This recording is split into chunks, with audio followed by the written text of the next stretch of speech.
Good morning, class 9. Very good morning to all of you. Yes, students.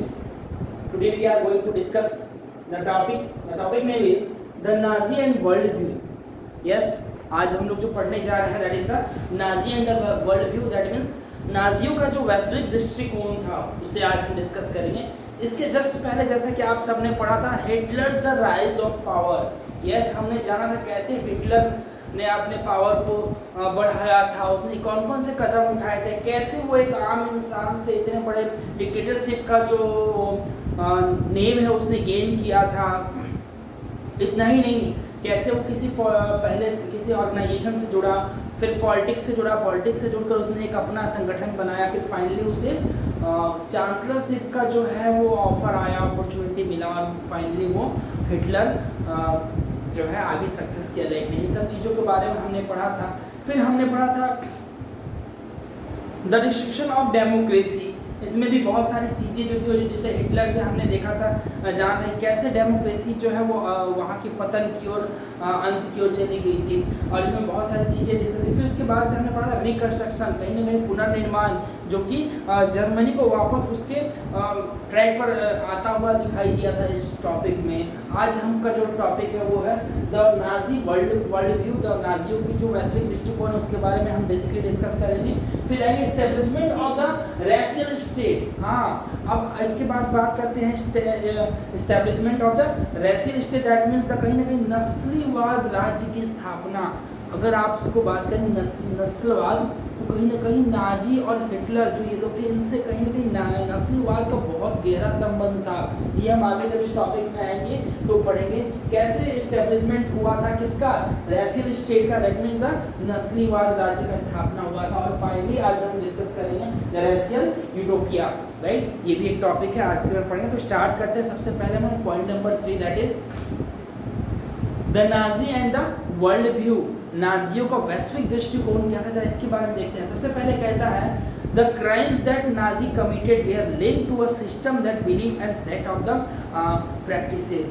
बिल्कुल, जो नाजियों ने जिस तरह का गुनाह या फिर कहते हैं क्राइम किया था, ठीक है, वो एक विशेष प्रकार की मान्यताओं से जुड़ा हुआ था, या कह सकते एक तरह का मान्यता या फिर एक तरह का व्यवहार से जुड़ा हुआ था, संबंधित था. कह रहा है Nazi ideology by the synonyms with Hitler's world view.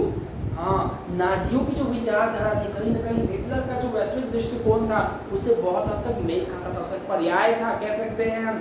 According to this, there was a no equality between the people, but only a racial hierarchy. इसके तहत ये भी कहना चाह रहा है, कह रहा है जैसे according to this, there was no equality between the people. लोगों के बीच में किसी भी प्रकार की समानता नहीं थी इसके आधार, इसके तहत. और कह रहा है but only the racial hierarchy, यानी जातिगत व्यक्ति क्या कहते हैं, हम कह सकते हैं वर्गीकरण, कह सकते हैं जातिगत वर्गीकरण था. जैसे कि उसके जहाँ वो नाजी जो हुआ करते हैं उनके जो सोसाइटी उनके वहाँ पे भी ऐसा होता था कि जातिगत वर्गीकरण को बहुत उन लोगों ने बढ़ावा दिया और इस बात को बड़े अच्छे से मानते थे. कैसे जरा देखते हैं अगले लाइन में. कह रहा है in this view blond blue eyes, ठीक है, eyed and nomadic German Aryan were at the top. और जातिवाद वर्गीकरण की बात करें तो कुछ ऐसे प्रजाति के लोग थे, ऐसे समुदाय के लोग थे, नॉट प्रजाति, समुदाय के लोग थे जो लोग उन लोगों के पॉइंट ऑफ व्यू से टॉप कैटेगरी में आते थे, जो कि थे ब्लॉन्ड, ब्लू आई, नीली आंखों वाले. और इतना ही नहीं, nomadic German Aryan. Nomadic German यानी कि जो बाहरी यूरोपीय देश के जो थे आर्यन थे, ठीक है, आर्यन के बारे में बात करें वेयर द टॉप, ये लोग उसके पॉइंट ऑफ व्यू से उच्च में काउंट हुए थे. ये जो ऐसा वर्ग था जो सबसे सर्वश्रेष्ठ उस समुदाय, उस सोसाइटी में सर्वश्रेष्ठ माना जाता था. इतना ही नहीं, कह रहा है why Jews were located at the lowest wing. और हाँ, जीव्स यानी कि यहूदी जो थे इस समुदाय, ये लोग इस ऐसे समुदाय से बिलोंग करते हैं जिनको इस पायदान में सबसे नीचे की ओर देखा जाता था. यहूदी जो थे बहुत नीचे की तरफ माने जाते. पहले जो थे सबसे सर्वश्रेष्ठ जो थे वो ब्लड थे, blue I and nomadic German Aryans थे, ठीक है. और जो नीचे की ओर यानी निचले पायदान में निचले श्रेणी के वर्ग के जो समुदाय के लोग थे वो यहूदी थे, ठीक है. यहूदियों को निचला हिस्सा दिया गया था उनके वर्ग में. और कह रहा है they came to be regarded as anti race and arch enemies of the Aryans. और हाँ, जिन्हें नस्ल विरोधी के तौर पर, और इतना ही नहीं, आर्यन जो थे उनके कट्टर विरोधी के तौर पर इन्हें या कट्टर दुश्मन के तौर पर इन्हें देखा जाता। कह रहा they came to be regarded as an anti race, जिन्हें नस्ल विरोधी कह सकते हैं या फिर कह सकते हैं कि जो इसके रेस से बाहर हो, ठीक है, and arch enemies of the Aryan, जो कि आर्यनों के सबसे बड़े कट्टर विरोधी कह सकते हैं, ये माने जाते थे। कौन? यहूदी। और आगे कह रहा है all the coloured people they were placed between the depending upon their external features, और जितने भी बाकी लोग थे, ठीक है, वो अपने एक्सटर्नल फीचर के तहत मध्य वर्ग में उनको रखा गया था। सबसे ऊपर में जो थे ब्लू आइज और नोमैडिक जर्मन आर्यन थे, जो सबसे उच्च वर्ग के लोग कहे जाते थे, और यहूदी जो सबसे निचले वर्ग के लोग कहे जाते थे। और इसके बीच में जो लोग होते थे वो एक अपने एक्सटर्नल फीचर के तहत उनपे एक विशेष प्रकार की फीचर्स थी जिसके तहत उन्हें मध्य वर्ग में रखा गया था। ठीक है,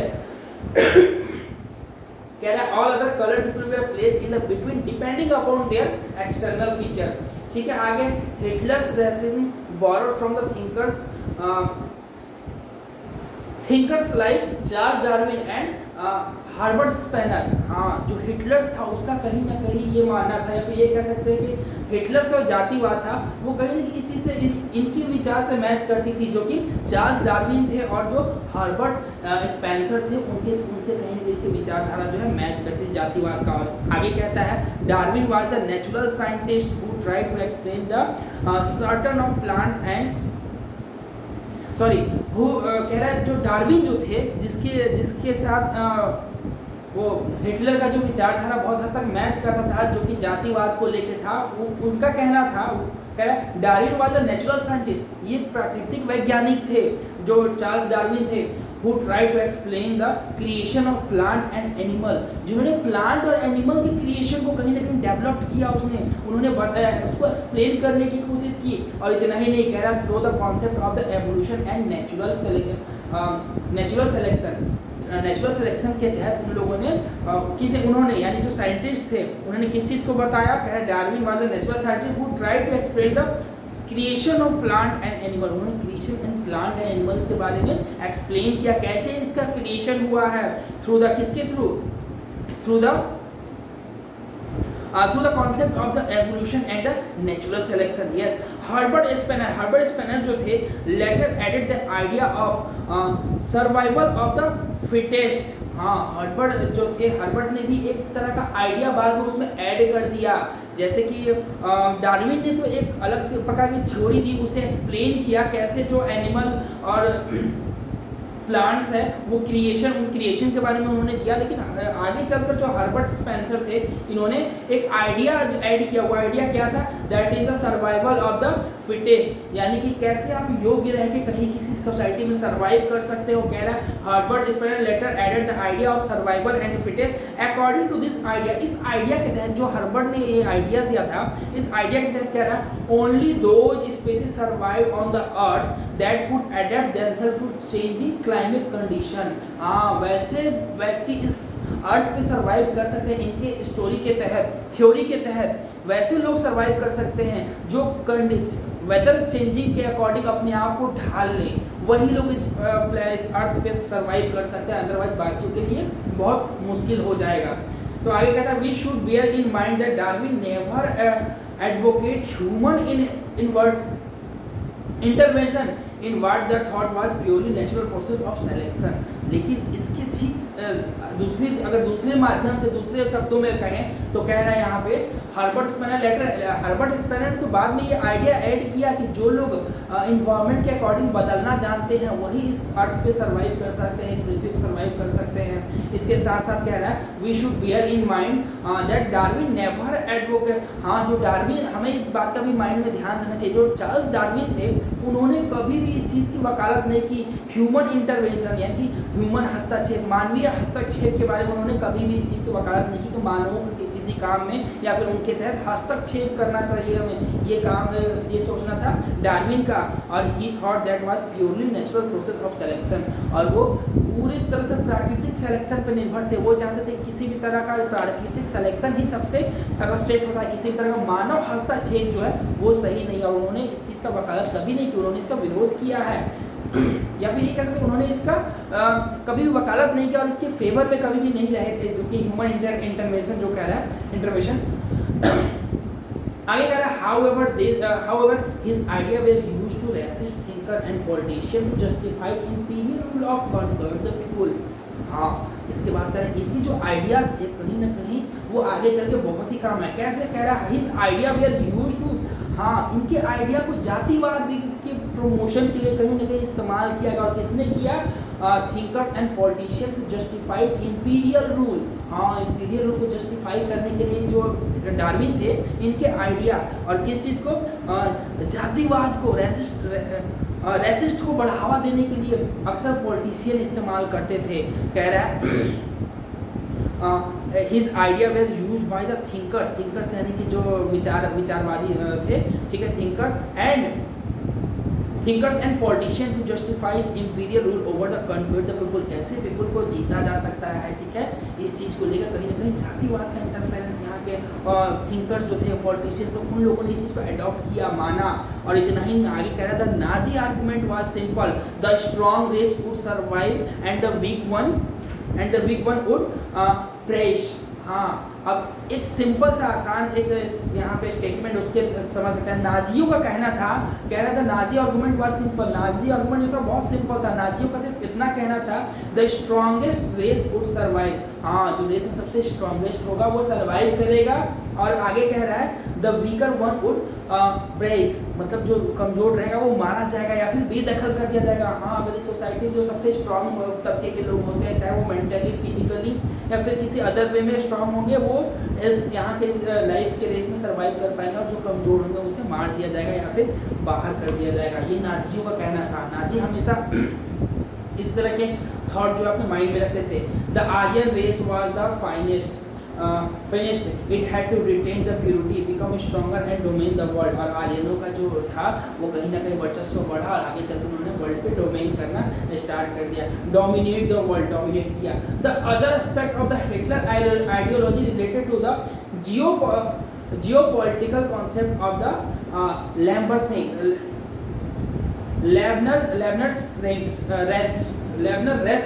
लेबनर रेस्म, ठीक है।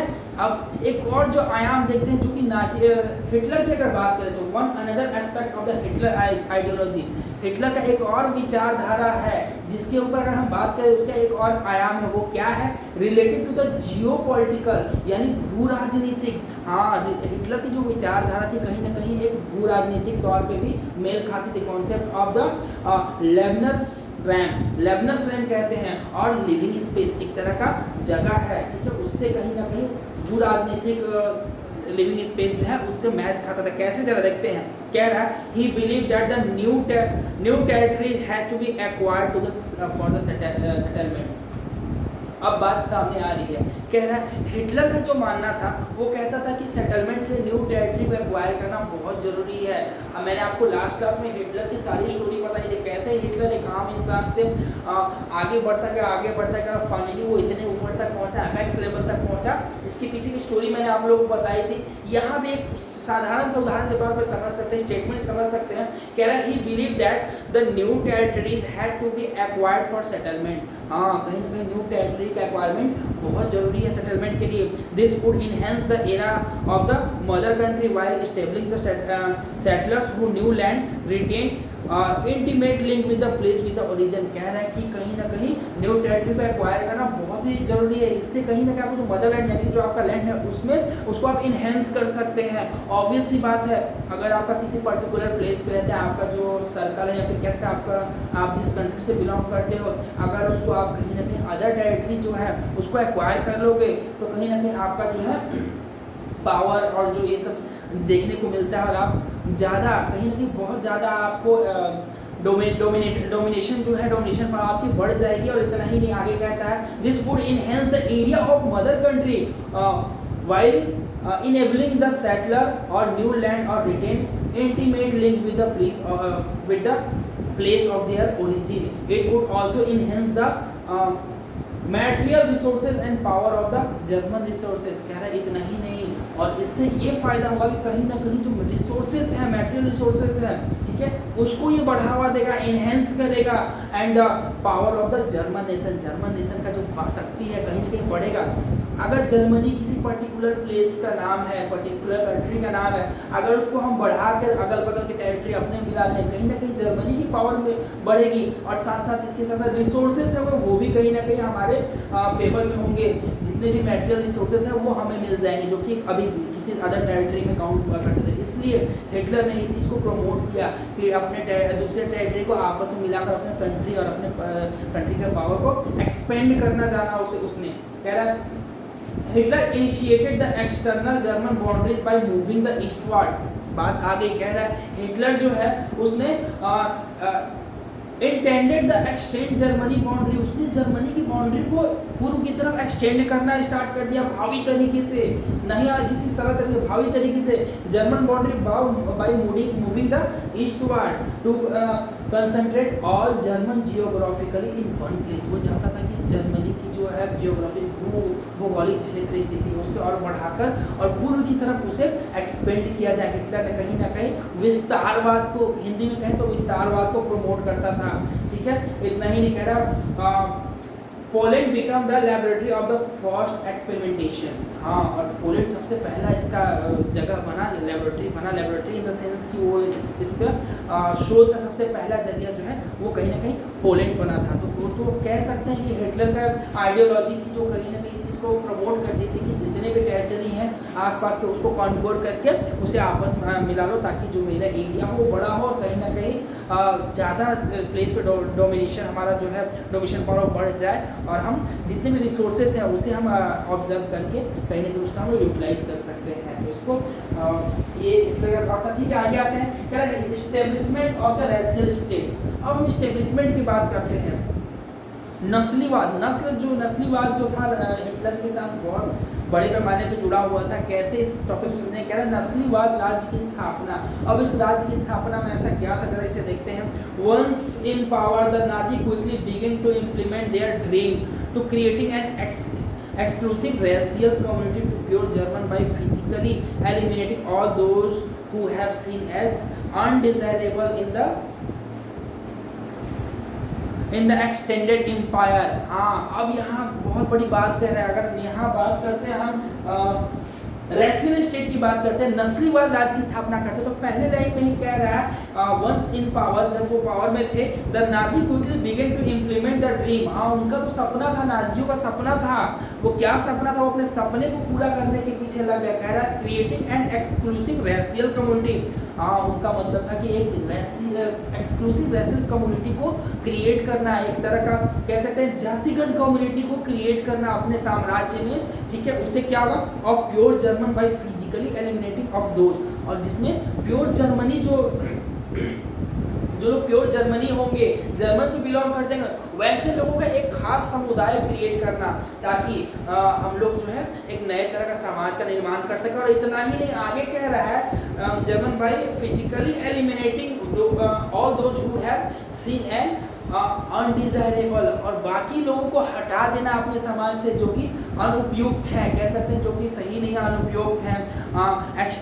एक्सटेंडेड एम्पायर, अपने एम्पायर को तो बढ़ाएंगे लेकिन साथ साथ अनडिजायरेबल लोगों को eliminating all of those who are seen as, वैसे लोग जो देखने में अप्रिय होंगे या कह सकते हैं कि undesirable in the extended empire.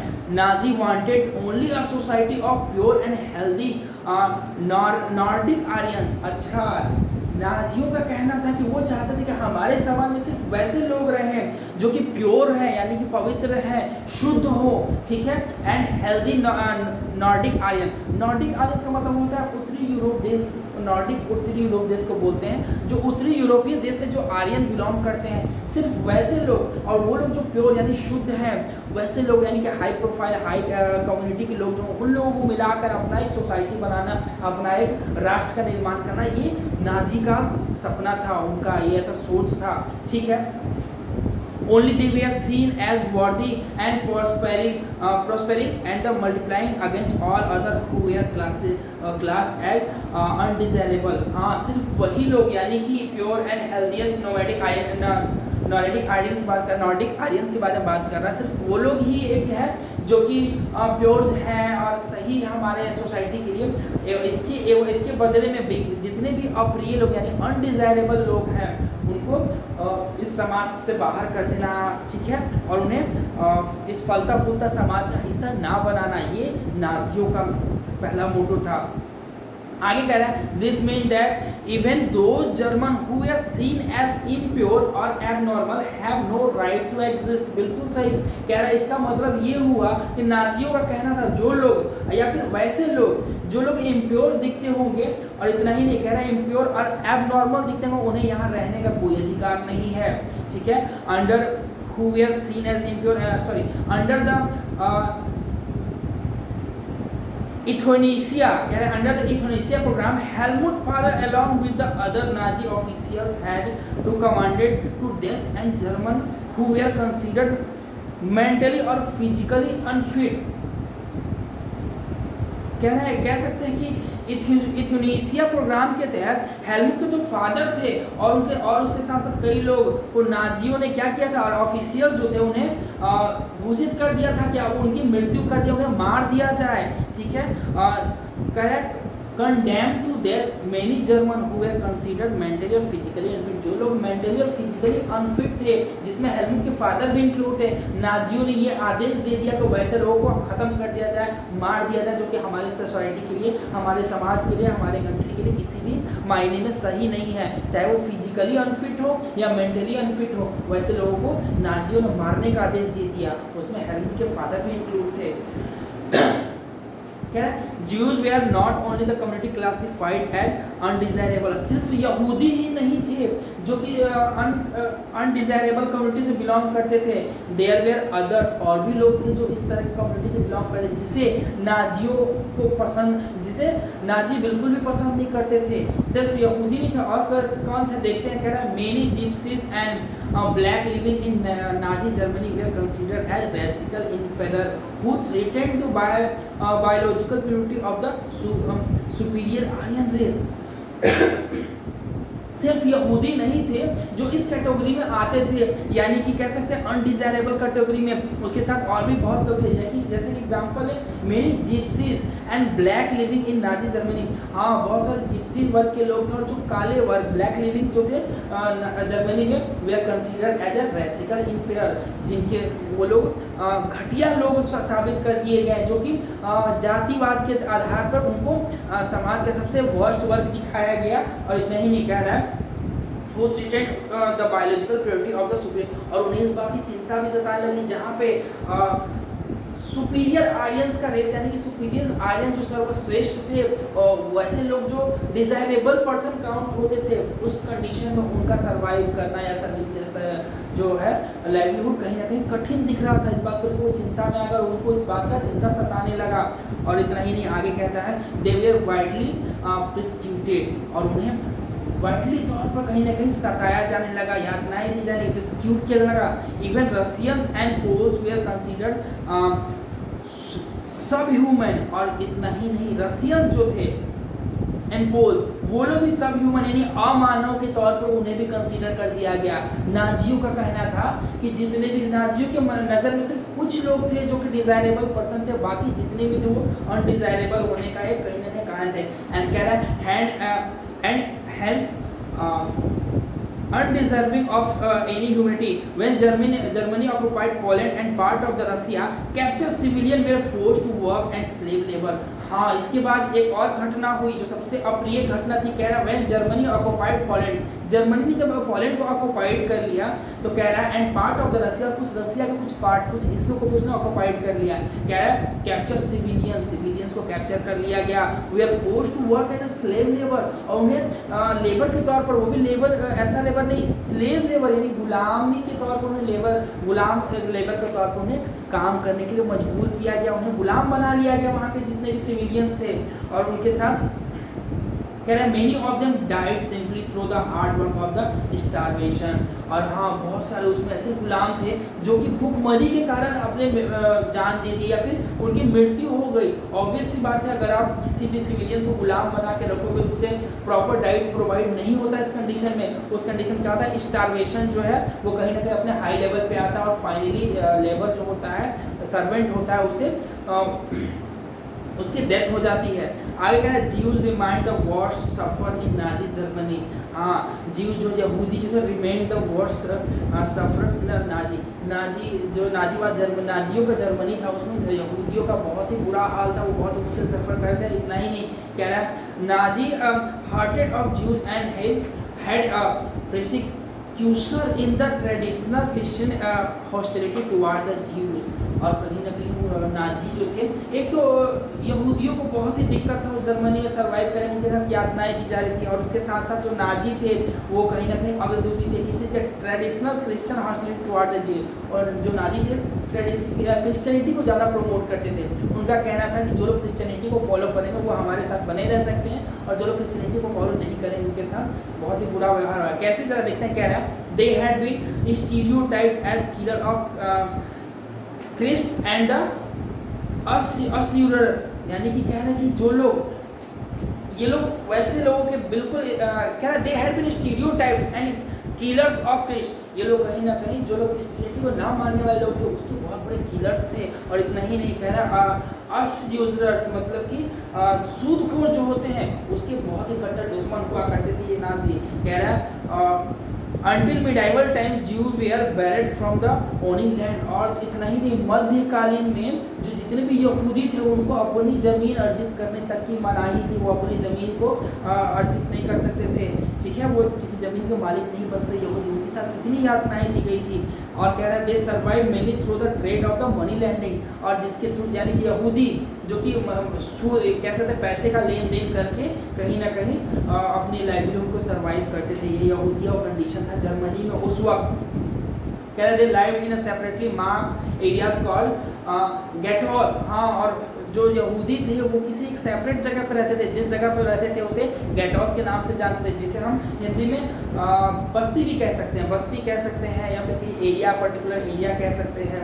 ठीक है, they were often persecuted through the periodic organised violence. इतना ही नहीं, यहूदियों के साथ क्या हुआ था, उन्हें सताया गया, उनके ऑर्गेनाइज्ड वायलेंस बहुत होता है, किसी तरह का हिंसा को क्रिएट किया गया और यहूदियों को अक्सर सताया जाने लगा। And expulsion from the land, और उन्हें उनके ज़मीन से बहिष्कार कर दिया गया। However Hitler's hated of the Jews and based of the कह सकते हैं सिंडो साइंटिफिक एक तरह का थ्योरी है, थ्योरी ऑफ रेस। हाँ, सिंडो साइंटिफिक एक तरह का थ्योरी है, थ्योरी ऑफ रेस, यानी कि रेस में बने का थ्योरी है। रेस यानी कि सर्वाइव करना चाहे वो रेस हो किसी कलर के बेस पे, कास्ट के बेस पे वो रेस हो। Which held the convention was no solution to the Jewish problem.